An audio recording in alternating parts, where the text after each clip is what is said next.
ලින්දට වැටුනේ ලින් කටින් නම් ගොඩ එන්නත් තිබෙන්නේ ලින් කටින්. මේ තරම් අර්බුදයකට ප්‍රපාතයකට හැලීම සඳහා ප්‍රධාන සාධකයක් මේ දූෂිත දේශපාලනය. ඒ නිසා මේ දේශපාලකයා උඩුමහලේ සිට බිමට බස්සන්න ඕන. දියසෙන් කුමාරය හොයාගෙන කොච්චර ගියාද?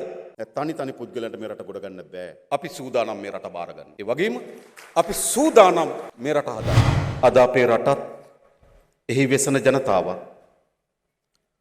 අතිශයම විනාශකාරී අත්දැකීම් වලට මුහුණ දෙමින් තිබෙනවා.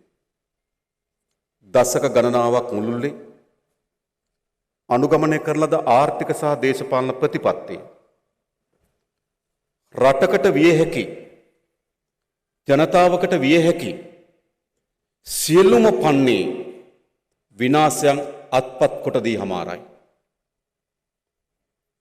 ඔබ දන්නවා ආර්ථික ශාස්ත්‍රයේ බැලුවොත් අතිශය විනාශකාරී අන්තයකට අපේ ආර්ථිකය ගමන් කොට තිබෙනවා. විශාල භාණ්ඩ හිගයක් මතුවලා තිබෙනවා. භාණ්ඩවල මිල ඉහළ ගොස් තිබෙනවා. කන්ටේනර් 1500කට වඩා වැඩි ප්‍රමාණයක් අත්‍යවශ්‍ය භාණ්ඩ වරායි හිර වෙලා තිබෙනවා. එළඹෙන ණය වාරිකයන් ගෙවාගත හැකිද නොහැකිද කියලා අඩමානයකට අවිල්ලා තිබෙනවා. සාමාන්‍ය ජනතාවගේ ජන ජීවිතය ඉතාමත් ගැඹුරු අර්බුදකාරී ගැටලු ගණනාවකට යොමු කොට තිබෙනවා. ජනතාවගේ ජීවිතය උසස් කරන්න බැරි, රටේ ආර්ථිකය ශක්තිමත් කරන්න බැරි ආර්ථික සහ දේශපාලන ගමන් මගක ඇති ඵලය කුමක්ද? අප ඉදිරියේ අද මේ පෙන්눔 කරමින් තිබෙන්නේ දශක ගණනාවක් තිස්සේ මේ අනුගමනය කරන ලබන ආර්ථික සහ දේශපාලන ප්‍රතිපත්තියේ භයානක සහ ඒ විනාශකාරීත්වය. ඔබ දන්නවා මේ දේශපාලනයේ මෙතෙක් මේ සාම්ප්‍රදායික දේශපාලන ගමන් මගට අපේ රට වෙනස් කළ හැකිද? අප තමන්ගේ අත්දැකීම් තුලිනුත් තමන්ගේ ජීවිත තුලිනුත් අද සපත කොට අපිට ඔප්පු කොට හමාරයි. මේ පැරණි සාම්ප්‍රදායික දේශපාලන ගමන් මගට අපේ රට ඉදිරියට ගෙන යන හැකි බව. කාට හෝ කුඩා හෝ විශ්වාසයක් තිබේද? යලි පැරණි අසාර්ථක එම සාම්ප්‍රදායික දේශපාලන ගමන් මග තවදුරටත් ඉදිරියට ගෙන යාමෙන් අපේ රට අඟලක් හෝ ඉදිරියට යාවි කියලා ඔබ විශ්වාස කරනවාද? විශ්වාස කළ යුතුද? අපිට ඇති තරමට අත්දැකීම් වලින් අපේ රටටත් අපේ ජනතාවටත් ඔප්පු කොට හමාරයි ඒ සාම්ප්‍රදායික දේශපාලන ගමන් මග අවසానයි. හැබැයි මේ ව්‍යසනයටපත් උනේ කුමක් විසින්ද? අද අපේ රටත් අපේ රට ජනතාවත් මේ මූණ දී තිබෙන ව්‍යසනය ස්වභාවික ව්‍යසනයක් නොවේ. ස්වභාවික ව්‍යසනයක් නොවේ. මහා ගම් වතුරක ප්‍රතිවිපාක, මහා කඳු කඩා වැටීමක ප්‍රතිවිපාක, මහා ගිනි කඳු පුපුරා යාමක ප්‍රතිවිපාක, මහා සැඩසුලම් මාරුතයකට මාතෘ භූමිය ගොදුරු වීමේ ප්‍රතිවිපාක නැහැ. මේ අර්බුදයේ කිසිසේත්ම ස්වභාවික විපතක් නොවේ. මේ අර්බුදය දීර්ඝ කාලයක් මුළුල්ලේ අපේ රට අනුගමනය කරන ලද අසාර්ථක වැරදි සහගත දේශපාලන ආර්ථික ගමන් මගේ ප්‍රතිවිපාක. එහෙනම් මේකෙන් ගොඩ එන්නේ මාවතත් කොහෙද තිබෙන්නේ? කොහෙද තිබෙන්නේ? ලින්දට වැටුනේ ලින් කටින් නම් ගොඩ එන්නත් තිබෙන්නේ ලින් කටින්. මේ විනාශකාරීත්වයට අපේ රට හෙළුවේ වැරදි ආර්ථික දේශපාලන ප්‍රතිපත්තියක් නම් මේකෙන් ගොඩ එන්න තිබෙන්නේ නිවැරදි ආර්ථික දේශපාලන ප්‍රතිපත්තියක් අපේ මාතෘ භූමිය තුල ස්ථාපිත කිරීමෙන් පමණයි. එහෙම නැත්නම් මොකද තිබෙන මාවත? සමහර අය කල්පනා කරනවා අපිට දේශපාලනේ එපා කියලා. කවුරු ආවත් එකයි කියලා. අපි හම්බ කරොත් අපි කයි කියලා. හැබැයි ඒ සියල්ල අද ඇස් ඉදිරිපිට අපිට පෙන්눔 කරමින් තිබෙනවා පිළිතුරු නොවන බව. එහෙනම් මේ අර්බුදය නිර්මාණය කොට තිබෙන්නේ මේ දේශපාලනින් නම් අනිවාර්ය ලෙස මේ අර්බුදයෙන් ජනතාවත් මාතෘභූමියත් නිදහස් කර ගැනීම ගොඩේීමේ මාවත වැටී තිබෙන්නේද දේශපාලනය. තනිව හුදකලා ලෙස මොනතරම් පිළිතුරු සෙව්වත් මේ අර්බුදයෙන් අද ගොඩ එන්න බැහැ. ඔබ බලන්න අද රට හැතාර යන්න අයගෙන් විශාල පංගුවක් කවුද? සමහර අය මැද පෙරදිග යුරෝපේ ශ්‍රමික රැකියාවක් සඳහා යන එක ඇත්ත. හැබැයි බොහෝ පිරිසක් යම් ආදායම් මාර්ගයක් තිබෙන අපේ රටේ තරමට හොඳ නිවසක් තිබෙන හොඳ වාහනයක් තිබෙන හොඳ සමාජ පසුබිමක් තිබෙන තමන්ට යම් වෘත්තීමේ ගරුත්වය සහිත රැකියාවක් තිබෙන ජීවත් වීමට සරිලන ආදායම් මාර්ගයක් තිබෙන බොහෝ පිරිස් රට හැර යනවා. එහෙමනේ වෙලා තිබෙන්නේ. මේ රැකියාවක් සොයාගෙන පමණක් නෙවෙයි රට හැර යන්නේ සමාජ සුරක්ෂිතභාවය සොයාගෙන. බිරිඳ ස්වාමියාට කතා කරලා කියන්නේ කුමක්ද? මේ විදියට අපේ රටේ දරුවන් මෙහෙම තියාගෙන අපේ රටේ දරුවන්ට කුමක්ද වෙන්නේ කියලා අහනවා. දරුවන්ගේ අනාගතය පිළිබඳ අපේක්ෂා බංගත්වයට පත් වී තිබෙනවා. දරුවන්ගේ අනාගතය පිළිබඳව විශ්වාසය කඩා වැටී තිබෙනවා. ඒ නිසා තනියම කොපමණ පොර බැදුවත් මේකෙන් ගොඩේීමට හැකියාවක් නැහැ. අපිට අවශ්‍යයි සාමික පොර බැදීමක්.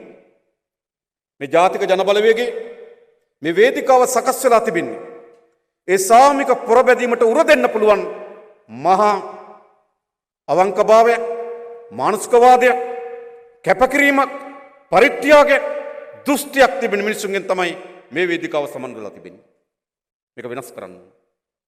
මේක වෙනස් කිරීම සඳහා වූ දැඩි අධිෂ්ඨානයකින් යුතු මිනිසුන්ගෙන් මේක ගොඩනගී තිබෙනවා.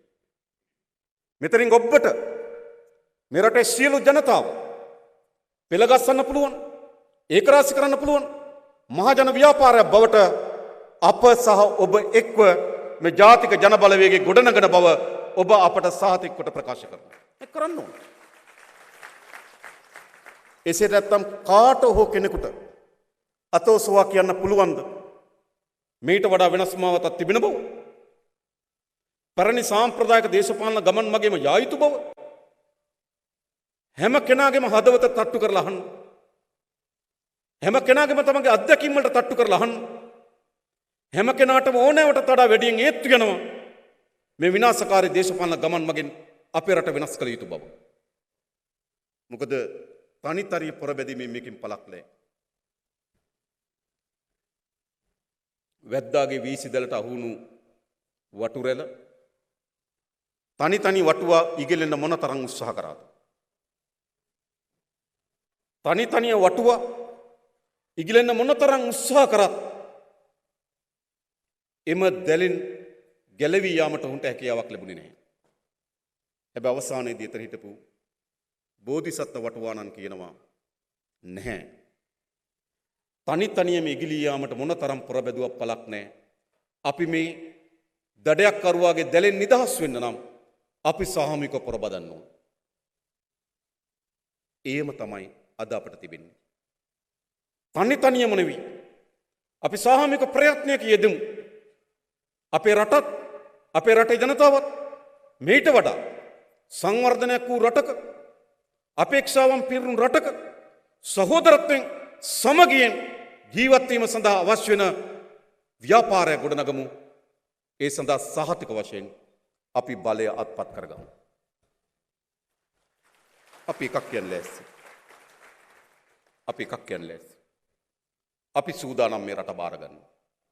ඒ වගේම අපි සූදානම් මේ රට හදන්න.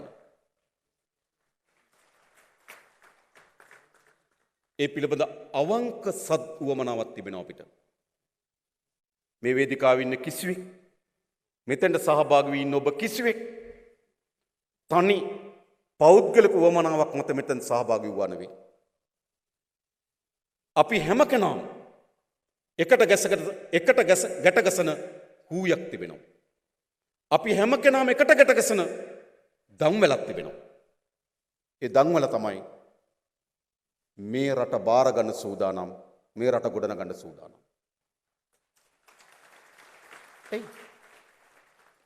මේ රට ගොඩනැගිය හැකි මේ මෙසේ විනාශයට පත්වී කඩාවැටීමට භාජනය විය යුතු රටක් නොවේ. මේ රට ගොඩනැගිය හැකි. මොකද්ද කළ යුතු වන්නේ? කරුණු ගණනාව සම්පූර්ණ කරන්න. එක, මේ රට මෙවැනි විශාල ව්‍යසනකට පත් කිරීමේ ප්‍රධාන සාධකයක් දූෂිත දේශපාලනය. අතිශය දූෂිත දේශපාලනය. මොනතරම්ද? කොවිඩ් වසංගත තත්ත්වයේ මිනිසුන් මරණය අභ්‍යස සිටියදී තමන්ගේ එලිපත්තට කුමන වෙලාවේ මරණය ගලා එවිද කියලා බයෙන් දරුමල්ලන් එක්ක නිවස ඇතුළේ හුදකලා වෙලා සිටියදී පාලකයන් ඇන්ටිජන් වලින් හොරකම් කරනවා. පාලකයන් නිරෝධායනෙන් හොරකම් කරනවා. පාලකයන් විදේශගත ශ්‍රී ලාංකිකයන් ගෙන්වීම හොරකම් කරනවා. පාලකයන් නිරෝධායන කඳවුරේ ලබා දෙන ලද ආහාර වේලක හොරකම් කරනවා. ඒ පාලකයන් රටක් හදයිද? ඔබ ගන්න. ඈත ගොවිබිම්වල ජනතාව තමන් පරම්පරා ගණනාවක් තිස්සේ යලමහා දෙකන්න වගා කරපු කුෂ්කර්මාන්තේ අවශ්‍ය යෙදුම් නැතුව වගා කරනවාද නැද්ද කියලා දෙගිඩියවෙන පාරට බැහැලා තමන්ට වගා කිරීම සඳහා අවශ්‍ය වෙන යෙදුම් ලබා දෙන්න කියලා කෑ ගහනකොට ගොවියන් තමන්ගේ වියලමින් තිබෙන ගොවිබිම දෙස බලා හූල්ලමින් ඉන්නකොට පාලකයා නැනෝ පොහොර වලින් ගහනවා. පාලකයා චීන පොහොර වලින් ගහනවා. මේම පාලක රටක් හදයිද? නැහැ. මේ රට මෙතරම් අර්බුදයකට ප්‍රපාතයකට හැලීම සඳහා ප්‍රධාන සාධකයක් මේ දූෂිත දේශපාලනය.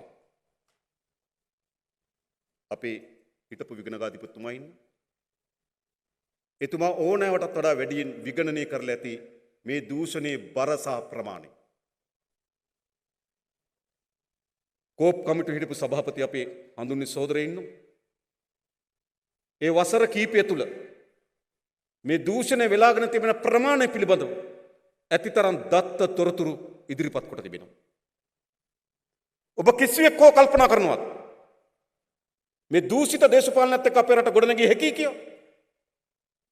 දූෂණය කියලා කියන්නේ ඒ වෙලාවේ සිද්ධ වෙන අල්ලස පමණක් නොවේ. ඒ දූෂණය විසින් ඇති කරන ලදම ව්‍යාපෘතිය අපිට බරව කකුලක් වගේ බරයි. මත්තල ගුවන් තොටුපළ බරව කකුලක් වගේ බරයි. මෙහෙම වෙලා තිබෙනවා. දූෂිතභාවය කියන්නේ ඒ මොහොතේ සිද්ධ වෙන අල්ලස පමණක් නොවේ. දූෂිතභාවය විසින් දිගුකාලීන ආර්ථිකයට කර තිබෙන බලපෑම අතිශය විශාලයි. මොනතරම්ද කියනවනම් හිටපු විගණකාධිපතිතුමා කිව්වා රටේ ණය ප්‍රමාණය ට්‍රිලියන 11යි වත්කම් තියෙන ට්‍රිලියන 1.8යි කියලා. අපි සාමාන්‍යයෙන් හිතුවේ දූෂිතභාවය 10%යි කියලා. ඒ සංඛ්‍යා දත්ත අනුව ඉදි කරලා තිබෙන්නේ 10%යි. උඩරකට පුළුවන්. අද මහා දෙවන්ත ණය කන්දක අපේ රට හිර වී තිබෙනවා. 1950 දී රුපියල් බිලියනයක් වූ ණය පංගුව රුපියල් කෝටි 100ක් වූ ණය පංගුව මේ අප්‍රේල් මාසේ 30 වෙනිදා වෙනකොට අපේ ණය පංගුව රුපියල් කෝටි 16,30,000ක් වී තිබෙනවා.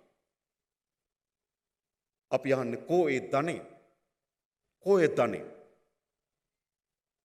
පාලනය කරපු පාලකයන්ට පෙන්වන්න පුළුවන්ද? මේ රට විශාල ණය කන්දක හිර කරලා ගන්නලද ණය වලින් ගොඩනගපු දේ අපිට පෙන්වන්න. කිසිට උන්ට පෙන්වන්න බෑ. ඒ නිසා මේ රට ගොඩනගනවා නම් සහාතික වශයෙන් අවශ්‍යයි මොකද්ද? දූෂිත දේශපාලන වෙනුවට අදූෂිත දේශපාලනය. ඒකල හැක්කේ කාටද? මේ රටේ අදූෂිතව දේශපාලන ව්‍යාපාරය තමයි ජාතික ජනබලවේගය අපි මේ රට දූෂණභාවයෙන් මුදවා ගන්නවා. මේ දූෂිතභාවයෙන් මුදවා ගන්නවා. ඒ විතරක් නෙවෙයි. බොහෝ ජනතාව අපේක්ෂා කරනවා මේ දූෂණයට පරීක්ෂා කළ යුතු බවත් මේ දූෂණයට දඬුවම් ලබා දිය යුතු බවත් ඒ දීපල යලි පවරා ගත යුතු බවත් සහතික වශයෙන් ඒ කල හැකි වන්නේ ජාතික ජනබලවේගයේ පාලනයකට පමණයි. අපි ඒක කරනවා. එහෙම නැත්නම් මේ රට හදන්න බෑ. දෙක මේ රට ගොඩනැගීම සඳහා සාමූහික ප්‍රයත්නයක් අවශ්‍යයි. මේ රට ගොඩනැගී හැකි වන්නේ පාලන බලය අරගෙන ඔහේ ඇඳි පුටුවක වාඩි වෙලා කකුල් දෙක සොලව සොලවා සිටීමෙන් නෙවෙයි. මොකද එහෙම ගොඩ ගන්න පුළුවන් රටක් නෙවෙයි මේක. ආර්ථික සමාජීය වශයෙන් විශාල ලෙස බිඳ වැටුණු රාජ්‍යයක් ගොඩනැගී හැකි වන්නේ සාමික ප්‍රයත්නයකින්.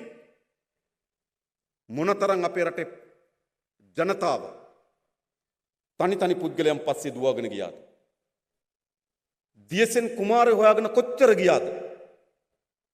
තනි තනි පුද්ගලයන්ට මේ රට ගොඩ ගන්න බෑ. අපි හැමදාමත් කියනවා රටක් ගොඩනැගීම තනි පුද්ගලයෙකුගේ ඉන්ද්‍රජාලික ක්‍රියාවක් නොවේ. රටක් ගොඩනැගීම සාමික ප්‍රයත්නයක්. සාමික ප්‍රයත්නයක්. හැබැයි ඒ සාමික ප්‍රයත්න ලබා දිය හැක්කේ කෙසේද?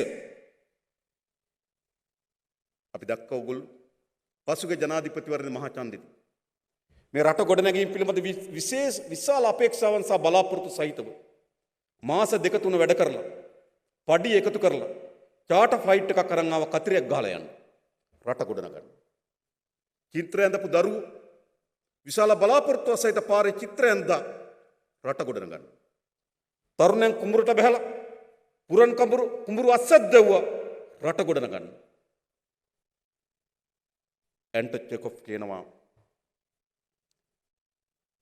මිනිසා වඩාත් හොඳ මිනිසෙක් කළ හැකි වන්නේ ඔහුගේ යථා තත්ත්වය ඔහුට පෙන්눔 කිරීමෙන් කියලා.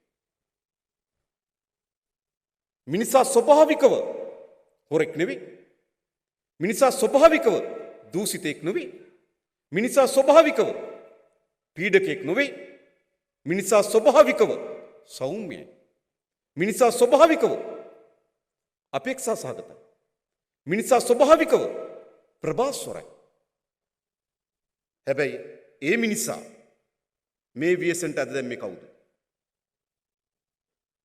තනි පෞද්ගලික පරමාර්ථම් වෙනින් දුවන සමාජය. ඒ සමාජය තුලේ මිනිසා දූෂිතයි. ඒ සමාජය තුලේ මිනිසා වංචනිකයි. ඒ සමාජය තුලේ මිනිසා පීඩකයි. එහෙනම් අපි කරන්න ඕන මිනිසාගේ යථා ස්වභාවය තව තවත් මිනිසාට ඒත්තු ගැන්වීම. එයයි සමාජයේ සාමික කිරීමේ පදනම. අප විශ්වාස කරනවා මේ සමාජයේ සාමික කළ හැකි. සාමික කළ හැකි වන්නේ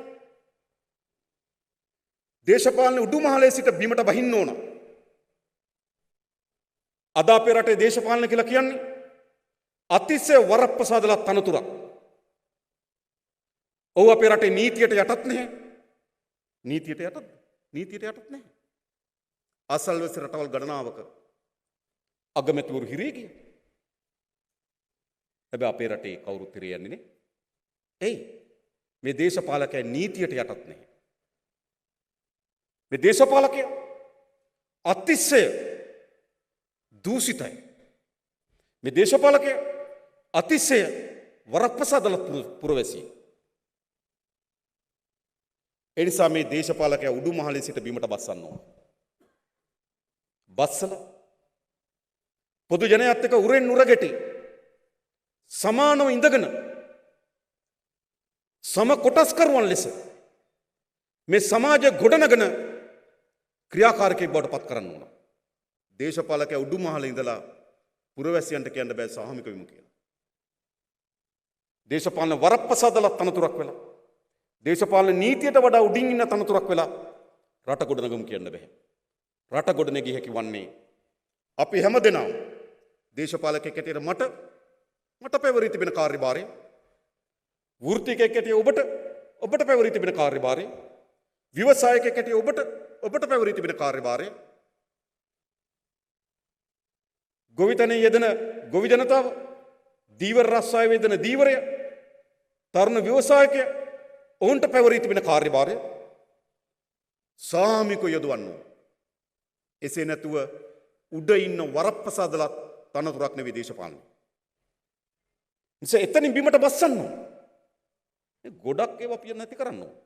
විශ්‍රාම වැටු, ඇමතුරුන්ගේ නිල නිවාස නේද? හිටපු ජනාධිපතිතුරු බලා ගන්න එක, හිටපු ජනාධිපතිතුරුගේ මන්දිර සියල්ල අවලංගු කරන්න ඕන. අහෝසි කරන්න ඕන. අහෝසි කළා දේශපාලනය පුරවැසියන් එක සමාන ලෙස හිට ගනිමින් උරෙන් නුර ගැටමින් මේ රට ගොඩනැගීම සඳහා ප්‍රයත්නයක් දරන වෙහෙසන ව්‍යායාමයක් බවට පත් කරන්න ඕන මේ රටේ දේශපාලනය. අන්න ඒ කළ හැකි වන්නේ ජාතික ජන බලවේගයේ ප්‍රමුඛකටගත් මේ රටේ මහජන ව්‍යාපාරයකට විතරයි. පැරණි සාම්ප්‍රදායික දේශපාලන කඳවුරට ඒ කළ නොහැකි බව ඔවුන් ඕනෑවටත් වඩා වැඩින් අපිට ඔප්පු කොට තිබෙනවා. නිසා මේ රට ගොඩනගනවා නම් මූලික වශයෙන් මේ කරුණු දෙක සම්පූර්ණ වෙන්න ඕන. අදූෂිත දේශපාලනයත් සමාජයේ සාහමික මැදිහත් වීමත් ඒ මත ගොඩනගෙන ආර්ථික වැඩපිළිවෙල අපිට දැක්මක් තිබෙනවා. අපිට වැඩපිළිවෙලක් තිබෙනවා. නමුත් මා කියන්නේ එක සර්ව සම්පූර්ණයි කියලා. ඔයගොල්ලන්ගේ අදහස්, යෝජනා අපි එකතු කරගමු. ඒ වැඩපිළිවෙල ඉදිරියට ගෙනියන්න සහ ඒ වැඩපිළිවෙල ගොඩනගන්න. විශේෂයෙන් අපි අපේ රටේ ආර්ථික දේහි වෙනස්කම් වලට භාජනය කරනු ලබන්නේ ප්‍රධාන අරමුණු තුනක් පෙරදරි කරගෙන. ආර්ථික දේහය අපි ඇති කරන පරිවර්තනය, ආර්ථිකය සඳහා අපි ගොඩනගන මූලික ප්‍රතිපත්තීන් කවරක් ඉලක්ක කරගෙන අපි ගොඩනගනවාද? 1. අපේ රටේ ජාතික නිෂ්පාදනය ඉහළ දැන්වීම හා ලෝක වෙළඳපොලේ භාණ්ඩ හා සේවාවන්ගේ සාධාරණ පංගුවක් අත්පත් කර ගැනීම. මේක අවශ්‍යයි. මොකද අපේ රට ජාතික නිෂ්පාදනයේ මුළුමනින්ම කඩා වැටී තිබෙන්නේ. ඒ නිසා තමයි කන්ටේනර් ටික වරායේ හිර වෙනකොට කඩේ ලුණු නැතුව යන්නේ. කන්ටේනර් ටික වරායේ හිර වෙනකොට කඩේ කිරි පැකට්ටක නැතුව යන්නේ. කන්ටේනර් ටික වරායේ හිර වෙනකොට සීනි ටික නැතුව යන්නේ. එයි නිෂ්පාදනයේ කඩා වැටුණු රටක්. ඒ නිසා අපේ ආර්ථිකය දැක්මේ ජාතික නිෂ්පාදනය ඉහළ දැමීම සහ ලෝක වෙළඳපොලේ භාණ්ඩ හා සේවාවන්ගෙන් පංගුවක් අත්පත් කර ගැනීම. 2. ජනතාව මේ ආර්ථිකයට හවුල් කර ගැනීම. අද මේ විශාල පංගුවක් ජනතාව මේ ආර්ථිකයෙන් පිටමං කරලා තිබෙන්නේ. මේ ආර්ථික ක්‍රියාවලියට සම්බන්ධ නැහැ. ඔවුන් මිනිස් දූවිලි. ආර්ථිකයත් එක්ක සම්බන්ධ නොවුණු ජන ජීවිතය. ආර්ථිකයත් එක්ක සම්බන්ධ නොවුණු ශ්‍රමිකයෙක්. ආර්ථිකයත් එක්ක සම්බන්ධ නොවුණු පුරවැසියෙක්. පළක් නේ. මේ ආර්ථිකයට ජනතාව සම්බන්ධ වෙන්න ඕන. අදත් අපේ රටේ මුළු ජාතික නිෂ්පාදනයේ 38ක් දෙන්නේ බස්නාහිර පළාත.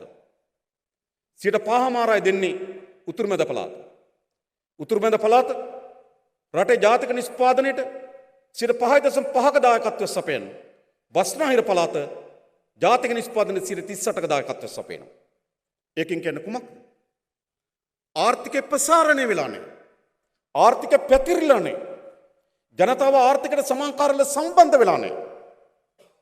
ඒ නිසා අපි ආර්ථිකයේ දෙවනි ඉලක්කය ජනතාව ආර්ථිකයේ සක්‍රීය ක්‍රියාකරුවන් සහ කොටස්කරුවන් බවට පත් කිරීම සඳහා ආර්ථික ප්‍රසාරණය. 3 වෙනුව මහා රටක් අත්පත් කරගන්න මහා ජාතික ධනෙ සාධාරණව බෙදෙන්න ඕන. සාධාරණව බෙදෙන්න ඕන. මේ බෙදෙන විදිය අතිශය අසාධාරණයි.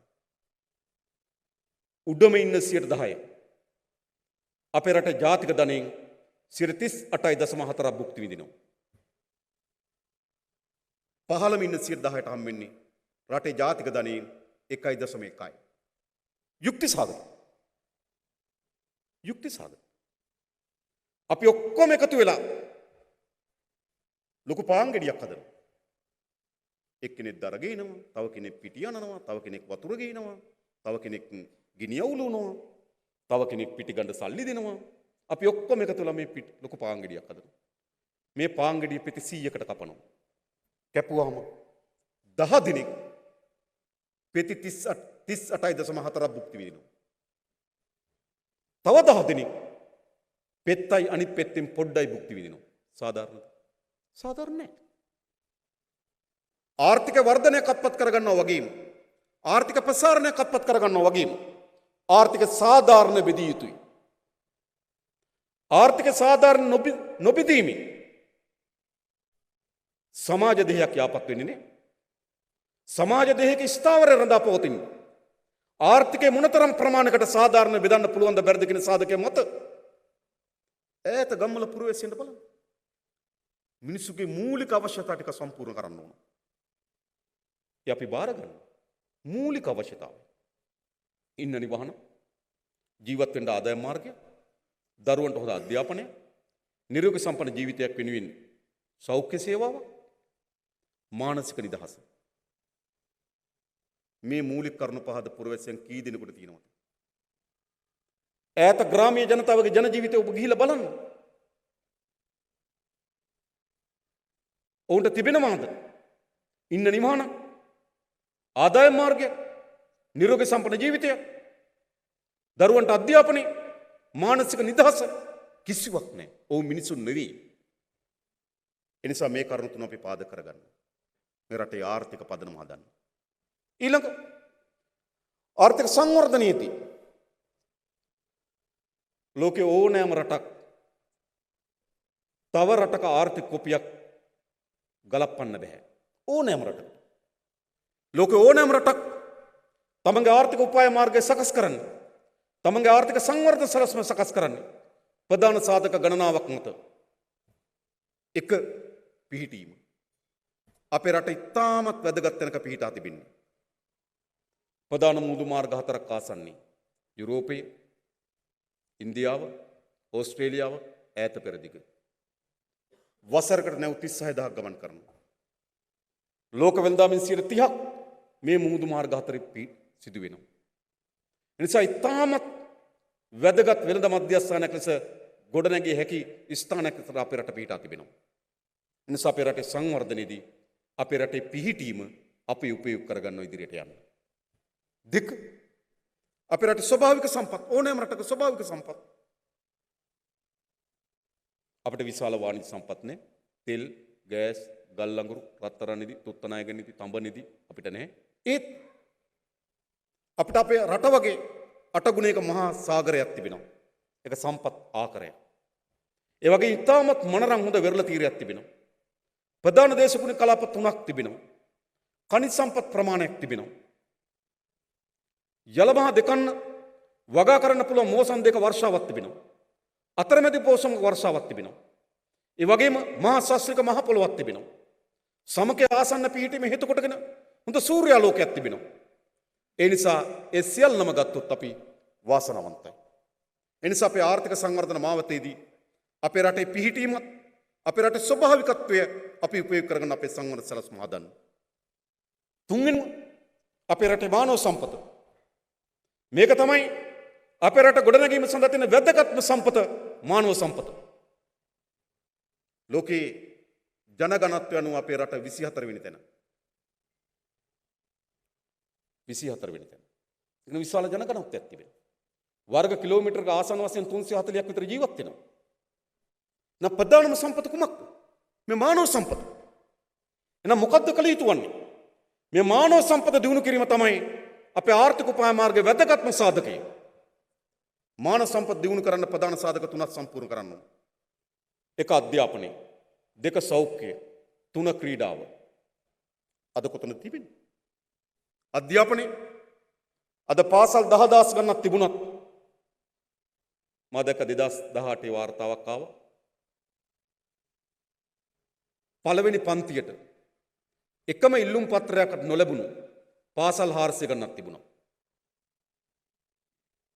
පළවෙනි පන්තියට ඉල්ලුම් පත්‍ර 10ට වඩා අඩුවෙන් ලැබුණු පාසල් 1000කට වඩා තිබුණා. පළවෙනි පන්තියට ඉල්ලුම් පත්‍ර 96000ක් ලැබුණු. ඉස්කෝල 36ක් තිබුණා. පාසල් 36කට ඉල්ලුම් පත්‍ර 96000ක් එනවා. පාසල් 400කට විතර එක ඉල්ලුම් පත්‍රයක්වත් ඉන්නේ නැහැ. දැන් මේ පාසල් පද්ධතිය ඇති වී තිබෙන විෂමතාවය සහද අධ්‍යාපනයේ දෙමව්පියන්ට සහ දරුවන්ට බරක් වී තිබීම අද අපේ රටේ අධ්‍යාපන විශාල වියවුලක් නිර්මාණය කරලා තිබෙනවා. පළවෙනි පන්තියට 3,30,000 පළවෙනි පන්තියට ඇතුළත් වෙනවා. 10 විභාග ලියන්න කලින් ළමයි 30,000ක් පාසල හැර යනවා. ආසන්න වශයෙන් ගත්තොත් වසරකට ළමයි 30,000ක් පාසල ඇත්තර යනවා. ඒ කියන්නේ 9%. පළවෙනි පන්තියට ඇතුළත් වෙන දරුවන්ගෙන් 9%. 10 විභාග ලියන්නේ නේ. අපේ රටේ මත්ද්‍රව්‍යවලට ඇබ්බැහුවන්ගෙන් 70%කට වඩා වැඩි ප්‍රමාණයක් සාමාන්‍ය පෙළ දක්වා ඉගෙනගෙන නැහැ. අපේ රටේ සිරගතු වුවන්ගෙන් 70%කට වඩා වැඩි ප්‍රමාණයක් සාමාන්‍ය පෙළ දක්වා ඉගෙනගෙන නැහැ. අපේ රටේ දුප්පත්කමයි නූගත් භාවය අතර සම්බන්ධයක් තිබෙනවා. මොකද්ද වෙලා තිබෙන්නේ? දුප්පත්කමට සමාජ අපරාධවලට අධ්‍යාපන ප්‍රධාන හේතුවක් බවට පත් වී තිබෙනවා. එනිසා අපේ සංවර්ධනයේ ප්‍රධානම බරක් අපිට තිබන්නේ අධ්‍යාපනය. නැනවත් මිනිසෙක්. ඊළඟ සෞඛ්‍ය නිරෝගී සම්පන්න මිනිසෙක්. ක්‍රීඩාව ධෛර්ය සම්පන්න මිනිසෙක්. ශ්‍රී ලාංකික පුරවැසියා නැනවත් පුරවැසියෙක් නිරෝගීමත් පුරවැසියෙක් කාර්යශූර ධෛර්ය සම්පන්න පුරවැසියෙකුට අපි ගොඩනගනවා. එනිසා ලෝකේ ඊටමත් දියුණුම මානව සම්පත මේ ශ්‍රී ලංකා භූමියෙන් ගොඩනැගීම තමයි අපේ අපේක්ෂාව. ඒ යුතු කළ හැකි කියන දැඩි විශ්වාසයක් අපිට තිබෙනවා. ඊළඟ ලෝකේ අපි හුදකලා වෙලා නෙවෙයි තිබෙන්නේ. ලෝකයේ අද විවිධ ආකාරයෙන් ගැට ගැහිලා තිබෙනවා. ලෝකේ සංනිවේදනයෙන් කිට්ටු වෙලා තිබෙනවා. ලෝකේ ප්‍රවාහණයෙන් කිට්ටු වෙලා තිබෙනවා. ලෝකේ ගමනාගමනයෙන් එකට බැඳිලා තිබෙනවා. ලෝක වෙළඳපොළෙන් එකට ගැට ගැහිලා තිබෙනවා. කවුරු හරි කල්පනා කරනවා නම් ලෝකෙන් මිතෙන් වූ රාජ්‍යයක් නිර්මාණය කරන්න ඔහු අයිති වෙන්නේ පැරණි පුරාණ 1800 ගණන් වලට. ඊටත් එහාට. අද අපි කාටවත් ලෝකෙන් මිතෙන් වුණු, ලෝකෙන් නිවත් වුණු, ලෝකෙන් හුදකලා වූ රාජ්‍යයක් හෝ ආර්ථිකයක් නිර්මාණය කරන්න බෑ. හැබැයි අපි දන්නවා ලෝක දේශපාලනේ විවිධ බල කඳවුරු නිර්මාණය වී තිබෙනවා. ආර්ථික ගැටුම් තිබෙනවා. ආර්ථික තරඟයක් නිර්මාණය වී තිබෙනවා. වෙළඳපොළ බෙදා ගැනීම සඳහා සම්පත් බෙදා ගැනීම සඳහා තරඟයක් නිර්මාණය වී තිබෙනවා. අන්නේ තරඟය ඇතුලේ ලංකාව පිහිටන්නේ කොතනද?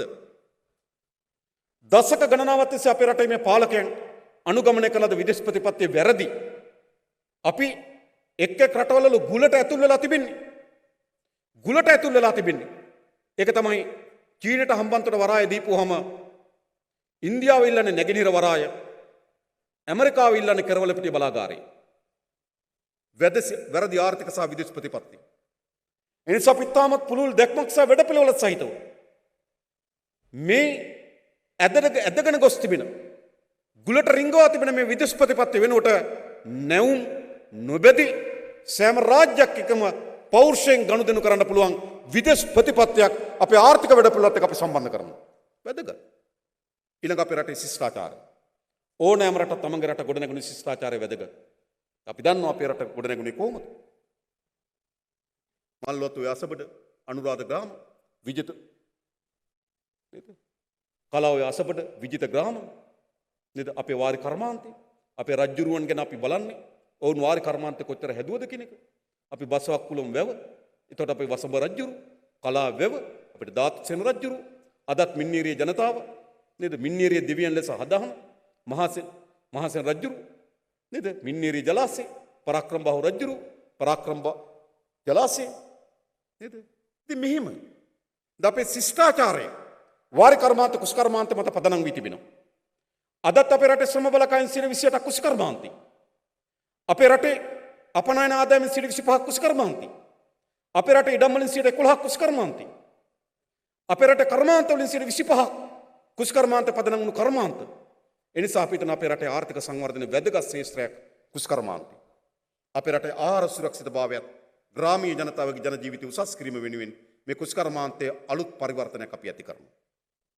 එනිසා අපි හිතනවා අපේ රටේ පිහිටීම, අපේ රටේ ස්වභාවික සම්පත්, අපේ රටේ මානව සම්පත, ලෝක දේශපාලනය, අපේ රටේ ශිෂ්ටාචාරය මත පදනම් වූ නව ආර්ථික වැඩපිළිවෙලකට පරිවර්තන විය හැකියි. හැබැයි මේ කාර්යභාරය ඉටු කරන්නේ කවුද? රජයක් හැටියට අපිට දැක්මක් තිබෙනවා, වැඩපිළිවෙලක් තිබෙනවා.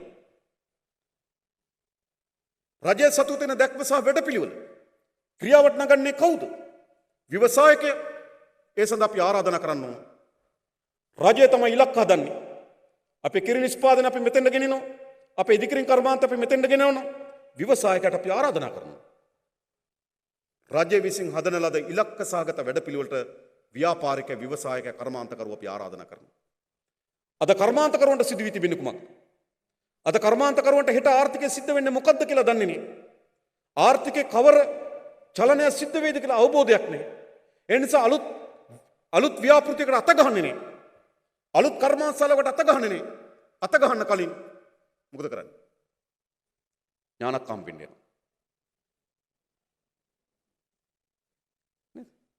ඒ අය තමයි තීරණය කරන්නේ. එයි සැකේ අවිශ්වාසය.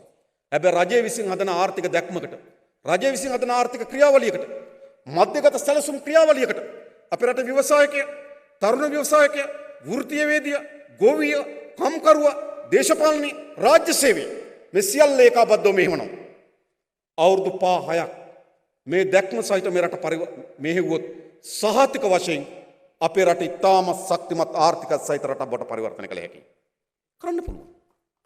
මම කලින් කිව්වේ මේ අර්බුදයේ ස්වභාවික ව්‍යසනයක් නෙවෙයි, දේශපාලකයන් විසින් ඇති කරන ලද ව්‍යසනය.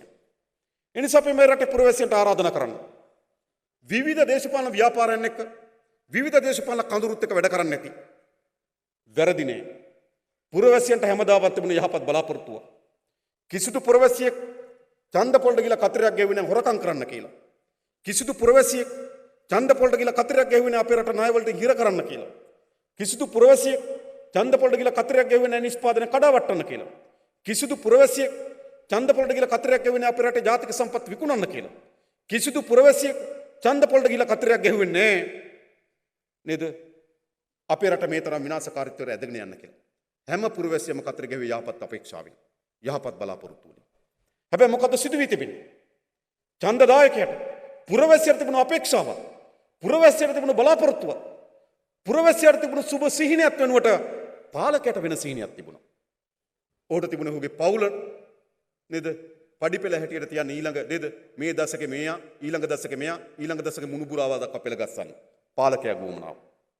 පාලකයාගේ වුමනාව බවට පත් උනේ රටේ ජාතික සම්පත් විශාල ප්‍රමාණයක් තමන්ට එක්රැස් කරගන්න. පාලකයාගේ වුමනාවට බවට පත් උනේ අතිශය මජර කෑදර ජීවිතයක් ගත කරන්න. පුරවැසියාගේ අපේක්ෂාව සහ පාලකයාගේ අපේක්ෂාව දෙකක් වුණා. හැබැයි අපි ගොඩනගමු පුරවැසියාගේ අපේක්ෂාවත් පාලකයාගේ අපේක්ෂාවත් සමපාත වෙන පාලනය. ඒ ගොඩනැගිය හැකි වන්නේ මේ රටේ සියලු දෙනා ඒකරාශී කරගත හැකි මහජන ව්‍යාපාරයක් ගොඩනැගීමෙන් විතරයි. ජාතික ජන බලවේගය අපි අද අපේ ජාතික විධායක සභාව අපි හඳුන්වා දෙනවා. විශ්වවිද්‍යාල ආචාර්යවරු, වෘත්තීයවේදීන්, සාහිත්‍යදරයන්, කර්මාන්තකරුවන් මේ රට ගොඩනැගීම සඳහා දායකත්ව සැපිය හැකි සියලු කණ්ඩායම් ඒකරාශී කරලා තිබෙනවා. අපි මෙතන එක්රැස් වී සිටින ඔබට ආරාධනා කරන්නේ අපි හැමදෙනාම තමන්ගේ ශේෂ්ත්‍රය ඇතුලේ, තමන්ගේ ගම ඇතුලේ, තමන් නියෝජනය කර ප්‍රජාව ඇතුලේ මේ වැඩ කටයුත්තට උර දෙමු. සහතික වශයෙන් මේ රට වෙනස් කරන්න පුළුවන්. ඒ නිසා මේ රට වෙනස් කිරීමේ දේශපාලනය, අලුත් මාවතකට හැරවීමේ දේශපාලනය, මෙතෙක් ගමන් කරමින් තිබුණු විනාශකාරීත්වයේ මාවත, අවුරුදු 70ක් ගමන් කරමින් තිබුණු විනාශකාරීත්වයේ මාවත වෙනුවට විසඳුමේ මාවත තෝරාගමු. මේ තමයි විසඳුමේ මාවත. ඒ වෙනුවෙන් සියලු දෙනා එකතු වෙමු, ධෛර්ය සම්පන්නව ඉදිරියට එමු කියලා ආරාධනා කරමින් මම නතර වෙනවා. බොහොම ස්තුතියි හැම දිනාටම ජය වේවා කියලා ප්‍රාර්ථනා කරනවා.